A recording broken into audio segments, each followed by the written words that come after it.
అందరికీ good evening అండి. Hi friends, hi అండి. నేను మునగాకు ఫ్రై చేస్తున్నాను చూడండి. ముందుగా తగినంత వాటర్ పోసుకోవాలి.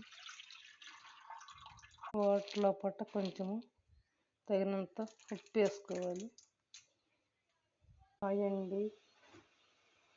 పెసరపప్పు వేసుకోవాలి, నానబెట్టుకున్న పెసరపప్పు తగినంత. మునగాకు వేసుకోవాలండి. మనం మునగాకు ముందుగా కడిగి అక్కడ పెట్టుకున్నాం కానీ మునగాకు వేసుకోవాలండి. తిప్పుకోవాలండి మాడిపోకుండా.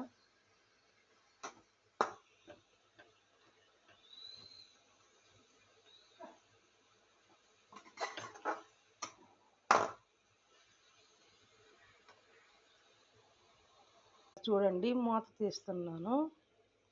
ఎలా ఉడికిందో చూడండి. మునగాకంతా పెసరపప్పు అంతా ఎలా ఉడికిపోయిందో చూడండి ఫ్రెండ్స్. మళ్ళీ మూత వేస్తున్నాను. ఇంకొంచెం ఆవిరి అవ్వాలి. దాన్ని చూడు ఎలా వచ్చిందో, చెమ్మ లేకుండా అంతా పొడిగా ఎలా ఉందో చూడండి. ఇలా వచ్చింది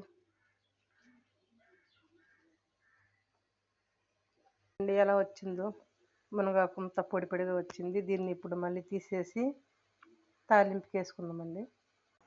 ఇదిగండి ఇలా ఉంటుంది మునగాకు అంతా. తర్వాతది ఇక్కడంతా ఉల్లిపాయ, కొత్తిమీర, పుదీనా,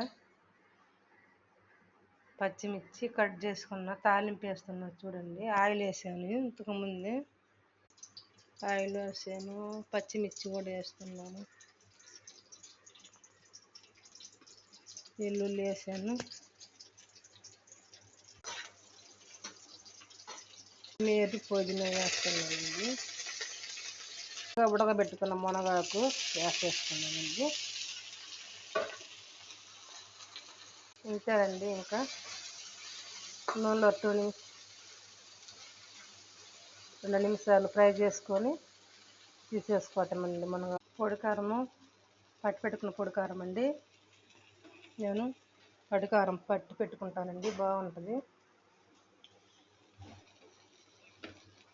అంత వేసేసుకుంటున్నానండి. ఆవకాయ పచ్చడి, మునగాకు ఫ్రై అండి. చాలా బాగుంటుందండి మునగాకు ఫ్రై. ఇలా చేసుకోండి. ఈరోజు ఆవకాయ, మునగాకు రసం కూడా పెట్టారండి. రసం కూడా బాగుంటుంది మాది. ఒకసారి నచ్చితే